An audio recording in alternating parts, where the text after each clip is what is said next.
Hello everyone, I am Kavita and today I have come up with new topic that is chi-square. So in the exams you will see the question in this form. Compute chi-square for the following data.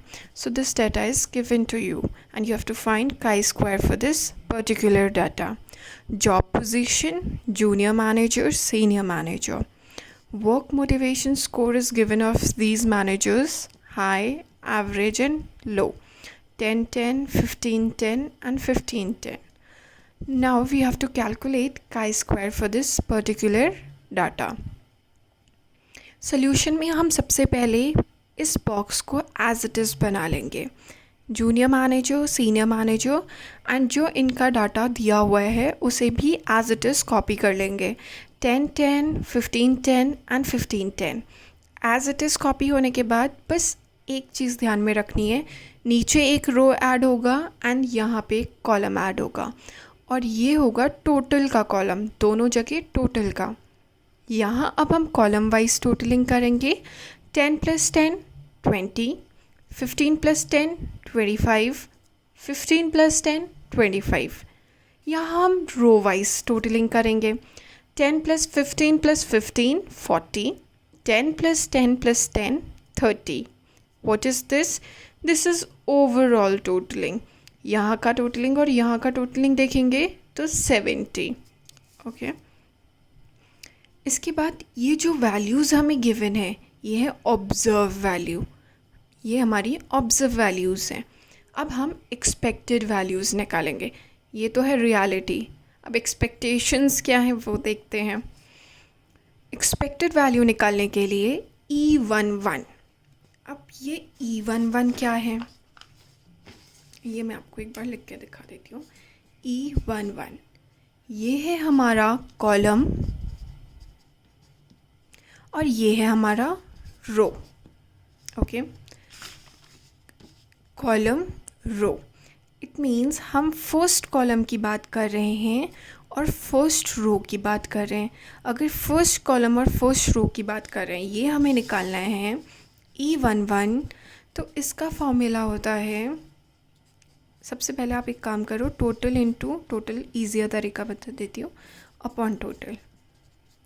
अब इसके आगे एक एक चीज़ add कर लेते हैं. ये है कॉलम टोटल, ये है रो टोटल, ये है whole total. Column total into row total upon whole total देख लेते हैं. फर्स्ट कॉलम और फर्स्ट रो के लिए निकाल रहे हैं एक्सपेक्टेड वैल्यू. कॉलम टोटल 20, इस रो का टोटल 40, होल टोटल 70.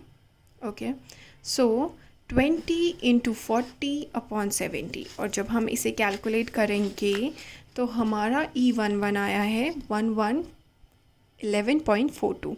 ओके, वैसे ही एक्सपेक्टेड वैल्यू निकालेंगे 12 की. अभी फर्स्ट कॉलम फर्स्ट रो के निकालिए, अब फर्स्ट कॉलम सेकंड रो की निकालेंगे.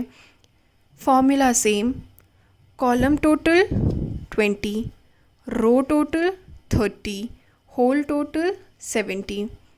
इसको कैलकुलेट करेंगे तो 8.57. जो ऑब्ज़र्व वैल्यूज़ गिवन है हमें उसकी एक्सपेक्टेड निकालनी है. तो ये दो तो निकाल चुके, अब इन दोनों की बारी है. अब ये है E21 means second column first रो.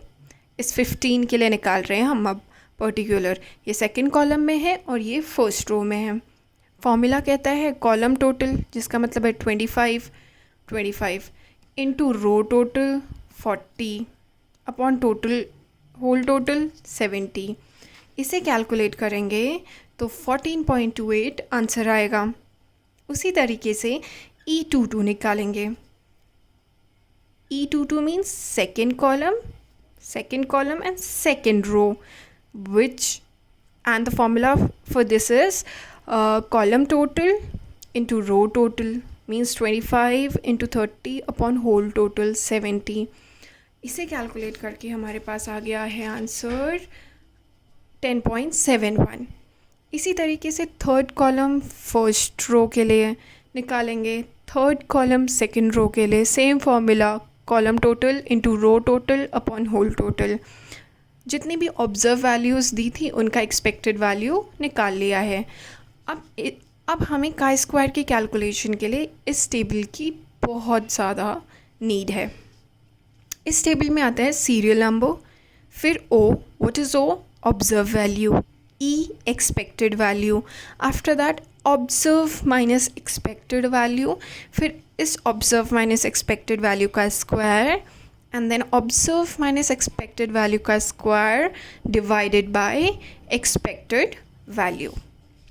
ऑब्जर्व वैल्यूज़ अगर हम देखेंगे तो हमें ऑलरेडी क्वेश्चन में दी हुई थी 10 10 15 10 15 10, ये हमारी ऑब्जर्व वैल्यूज़ थी, उसे एज इट इज़ नोट कर लिया है। बस एक चीज़ का ध्यान रखना है, जब हम कॉपी कर रहे हैं तो हम ऐसे सामने सामने कॉपी ना करें, क्यों, गलत नहीं होगा लेकिन ये वेस्टेज ऑफ टाइम होगा। वेस्टेज ऑफ टाइम कैसे होगा ये मैं अभी आपको आगे बताऊंगी। आप देखेंगे मैंने कैसे लिखा हुआ है, as it is column wise 10 10 15 10 15 10 10 10 15 10 15 10। ये मैंने क्यों लिखा है, क्योंकि जब मैं एक्सपेक्टेड वैल्यू देखूं तो मैंने एक्सपेक्टेड वैल्यू भी तो कॉलम वाइज ही निकाली थी। मैंने E11 E12 E21 E22 ऐसे निकाली थी, तो मेरे लिए कॉपी करना इजी हो जाएगा as it is. Expected value को एज इट इज़ कॉपी करना इजी हो जाएगा। बट अगर मैं ऐसे में लिख देती हूँ तो फिर मुझे अपना एक्सपेक्टेड वैल्यू देखना पड़ेगा कि इसका एक्सपेक्टेड वैल्यू तो चलो फर्स्ट वाला ही था, फिर मैंने इसका एक्सपेक्टेड वैल्यू सेकंड वाले का, इस वाले का 15 का एक्सपेक्टेड वैल्यू कहाँ निकाला है। तो मैं देखूँगी मेरा ये कौन सा रो है, सेकंड कॉलम है, फर्स्ट रो है E21 यहाँ, तो फिर थोड़ा सा टाइम वेस्ट हो जाएगा। लेकिन अगर हम ऐसे में नोट डाउन कर लेते हैं कॉलम वाइज तो हमें expected value as it is copy कर लेनी है। फाइन, तो एक्सपेक्टेड वैल्यू कॉपी करने के बाद observe value minus expected value, तो ऑब्जर्व में से एक्सपेक्टेड माइनस करेंगे, 10 माइनस 11.42, 10 माइनस 8.57, 15 माइनस 4.28, 10 माइनस 10.71। इस तरीके से ऑब्जर्व माइनस एक्सपेक्टेड वैल्यू निकल गया। अब ऑब्जर्व माइनस एक्सपेक्टेड वैल्यू का होल स्क्वायर निकालेंगे। फाइन, इसका हम स्क्वायरिंग कर लेंगे, इन वैल्यूज़ की स्क्वायरिंग, ये रिकैलकुलेशन, एंड इसके बाद है observe minus expected value whole square divided by expected value. तो जितनी ऑब्जर्व माइनस एक्सपेक्टेड वैल्यू आई है उसे डिवाइड करेंगे 11.42, इस जैसे 2.0164 डिवाइडेड बाय 11.42, 2.0449 डिवाइडेड बाय 8.57, ऐसे ही सारी कैलकुलेशन करेंगे इस कॉलम के लिए। अब कितना इजी है देखिए, यूजिंग फार्मूला यूज़ करना है। काई स्क्वायर का फार्मूला होता है equal to sigma observe minus expected value का square upon expected value, where O is observe value, E is expected value. जो ये लास्ट कॉलम है ये फार्मूला वही तो है, observe minus expected value square upon E, बस इसमें सम लग गया है, तो मतलब हमें इन सबको ऐड कर लेना है। इन जब सबको ऐड करेंगे तो ये हमारा काई स्क्वायर की वैल्यू आ गई, और काई स्क्वायर की रिप्रेजेंटेशन इससे होती है। Fine, this is the symbol of chi square. अब बात करते हैं आगे। इस क्वेश्चन में तो आपको इंटरप्रिटेशन के लिए नहीं पूछा था, लेकिन अगर इंटरप्रिटेशन पूछ लेते हैं तो कैसे करेंगे, तो DF डिग्री ऑफ फ्रीडम निकालेंगे, and DF degree of freedom is column -1 into row -1, C is column, R is row. Okay, तो कितनी कॉलम दी थी क्वेश्चन में, 1 कॉलम, 2 कॉलम, 3 कॉलम, रो कितने हैं, 1 row 2 row, so 3 - 1 2 - 1, degree of freedom आई 2, degree of freedom 2 आ गया। तो फिर देखते हैं critical value of chi square at 0.05 level. तो काई स्क्वायर की टेबल में जब आप 2 डिग्री ऑफ फ्रीडम के लिए काई स्क्वायर का वैल्यू देखेंगे तो आपको मिलेगा 5.991। ओके, अब ये तो हमारी क्रिटिकल वैल्यू हो गई 0.05 लेवल ऑफ सिग्निफिकेंस पे, और हमारी कैलकुलेटेड वैल्यू क्या है, जो कैलकुलेट की है वो काई स्क्वायर है 0.54। सो कैलकुलेटेड काई स्क्वायर की वैल्यू है 0.54, क्रिटिकल काई स्क्वायर की वैल्यू है 5.991 विच इज़ ग्रेटर। तो क्रिटिकल वैल्यू, टेबल वैल्यू ज़्यादा हो गई, आपकी टेबलर वैल्यू ज़्यादा हो गई है कैलकुलेटेड वैल्यू से। तो इंटरप्रिटेशन क्या होगा, इंटरप्रिटेशन होगा H naught is null hypothesis. Okay, null hypothesis आपकी एक्सेप्ट हो गई। इसका मतलब है कि जो जॉब पोजीशन है उसका, चाहे वो जूनियर मैनेजर है या सीनियर मैनेजर है, उसका कोई फ़र्क नहीं पड़ा वर्क मोटिवेशन लेवल पे, उनका काम बराबर चल रहा है। फाइन, पोजीशन से कोई फ़र्क नहीं पड़ा। लेकिन अगर कैलकुलेटेड वैल्यू ज़्यादा हो जाती तो मतलब फ़र्क पड़ता। जूनियर या सीनियर मैनेजर, आपकी पोजीशन का फ़र्क वर्क मोटिवेशन लेवल पे पड़ता। Hence, there is no significant difference between the work motivation score of junior and senior managers.